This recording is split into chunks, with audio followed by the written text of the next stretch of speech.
Hello everyone and welcome back to more drawing workshop. So last week we kind of got into really basic cartooning, kind of how to simplify shapes, draw something that looks like another thing without being too photorealistic, um, stuff like that. Sorry, I did that all in one breath.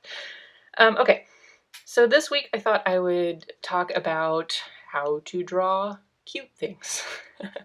um, I don't know, because it's fun. It can be easy, easier to like super simplify something, and it's really simple to make something that is pretty adorable. So it's quite satisfying. Um, so before I do that, I am going to introduce you, or maybe you've heard of it, to a concept called the uncanny valley. And that is what we're going to try to avoid today. So basically, the uncanny valley looks like this. It's a chart. This is, let's see, how much we like something. So I'm going to say affinity. And this is going to be human likeness. So how much something looks like a real actual human. So this, the uncanny valley, this kind of concept was I think originally for robots, right? So here would be like a robot that doesn't look like a human at all. It's about there on affinity. We're like, yeah, it's all right. As it starts to look more human, we start to like it more. But then all of a sudden, there is this massive drop and a pretty intense spike up. So this here is called the uncanny valley, right? So this is going to be like, right here is going to be like cartoons in our reference. This is going to be something that doesn't look like a human at all. This is going to be like human cartoon. This is going to be like bad CG. I don't know if anyone remembers the CG animated Dwayne "The Rock" Johnson in The Scorpion King, but that's about where that lies. We see it and we're immediately put off by it because it looks like it's aiming to be entirely human. Up here is real actual human. But it misses the mark. It tried and it failed. It shot for human likeness, like exact human likeness, but there's just something about it that is not good. So here we're gonna say Scorpion King. There's just something in the eyes that's not right. It doesn't work. So that's kind of what we're avoiding when we're doing cartooning. Like if you aim for photorealism and you fail just a little bit, you're going to end up in here. So we're shooting for kind of this region in here, right? Because that's where there's a lot of affinity. So we're really going to simplify human shapes. We're going to kind of look at it, we're going to exaggerate shapes and kind of move them around the face a little bit. So this is like good CG. So this is more like, the Disney Pixar movies where you know that they're not aiming for exact human replication right here. They're aiming for something that's exaggerated and, as we're going to find out today, patterned to be cute, right? Okay. So to start out, we'll just kind of do something cute. So like, I hope that was on screen the whole time. Okay, something like let's do like a baby face, right? When you look at a baby, it has a very round head. So obviously we're starting with a circle. And its features are not all in the same place. So when I started talking about how to place features on a face, I was definitely talking about an adult human face. If you place the features the same way for a child or a baby, it's not going to look right. It's just going to look like a tiny person. It's going to look like one of those Renaissance paintings where their version of a child is just a very tiny human. And it falls in there. It's really creepy. So we're going to avoid that. So here's the baby's big ol' cranium. And the thing is, babies have smaller faces in proportion to their big old cranium, right? We're going to start the same with, like, you know, that center line. But when I would usually put, you know, the other line about there and then do the whole jaw down here, I'm going to move that line all the way down here. And our jaw is not going to be big at all. We're going to make kind of a bean shape on the bottom here. If I can get myself in order. There we go. So we have the face that's squunched all the way down here, right? Do a big old ear right there. And the thing is,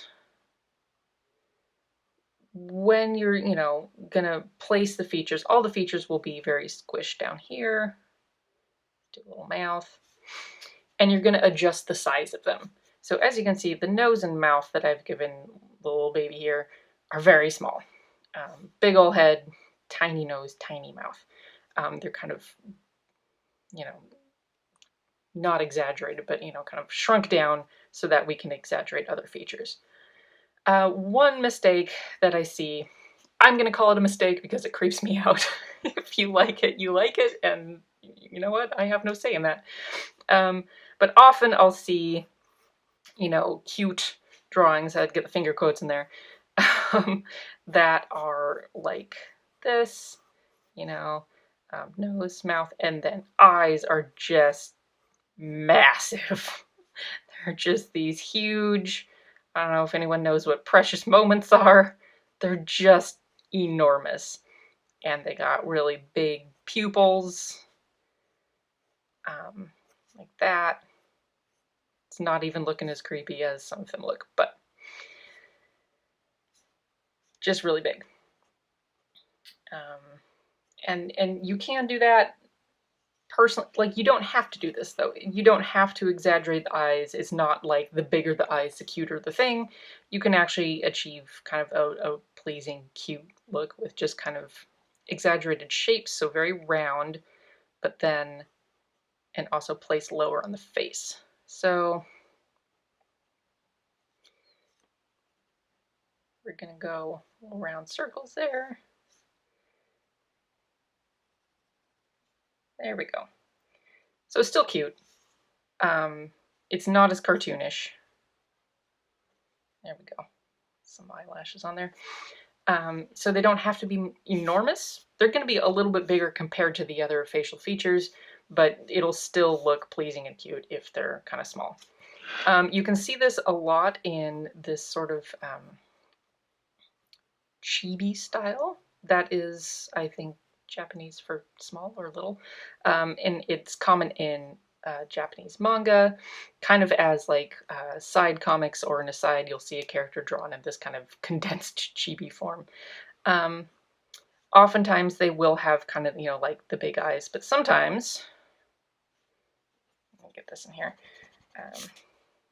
you'll just have little dots and no nose.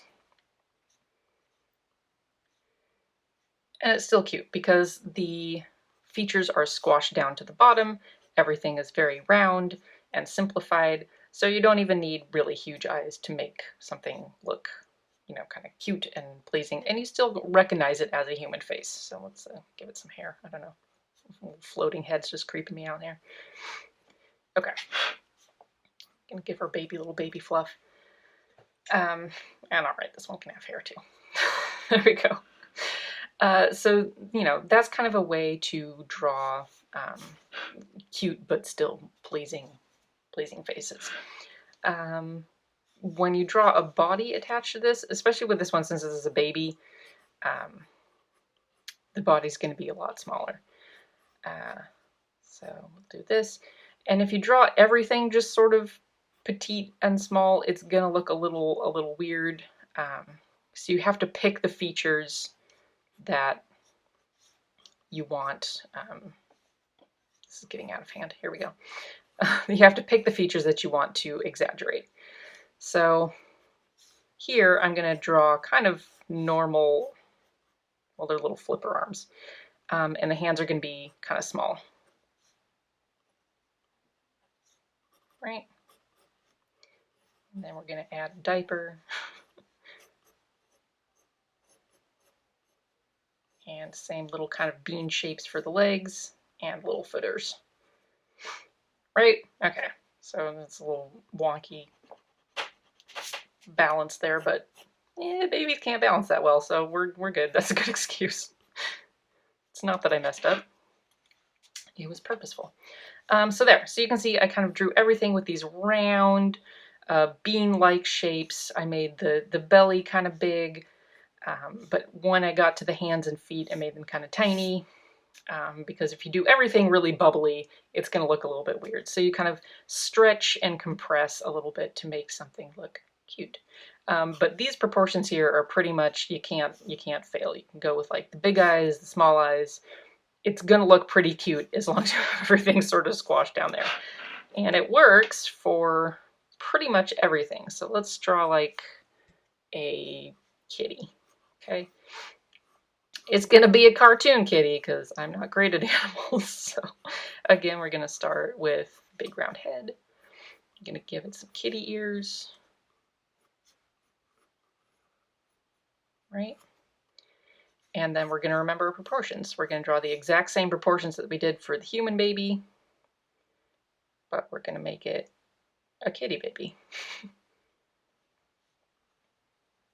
Okay. Just going to color those in.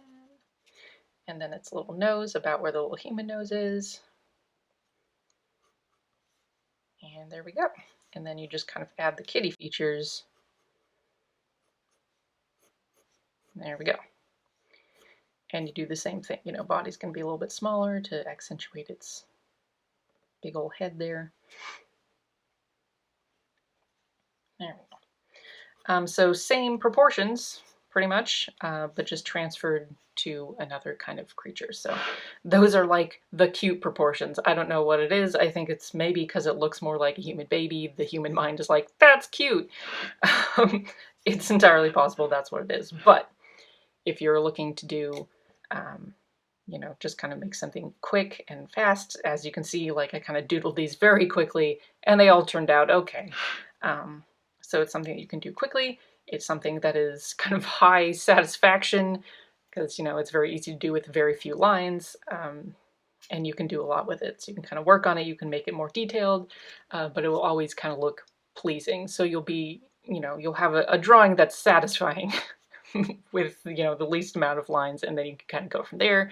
You can get into coloring, you know, whatever you want to do. So you're not spending hours and hours on a drawing, but it still might be something that's, you know, something you like to look at. So drawing cute little animals and chibis and all that is kind of a good, I find it to be a good wind down, or if I'm drawing out a quick comic where I just really want to get to the punchline down on paper, you know, I'll draw a very simple person to do that. So a lot of, like, you'll see web comics, things like that, will have this version of a human. They won't put a whole lot of work into it, which is fine because, you know, you still just have this canvas that you want to get the expressions down onto, and you don't want to spend hours and hours doing it. So there's me.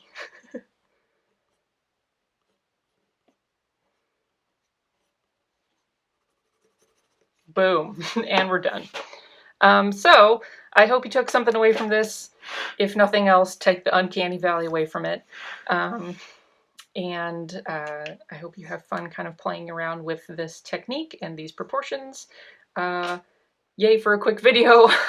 I will see you next week when we'll talk a little bit more about features and cartooning, stuff like that. So until then, have fun drawing, and I'll see ya. Bye. If you liked this video, please remember to subscribe to the West Lynn Public Library's YouTube channel and click the bell for updates.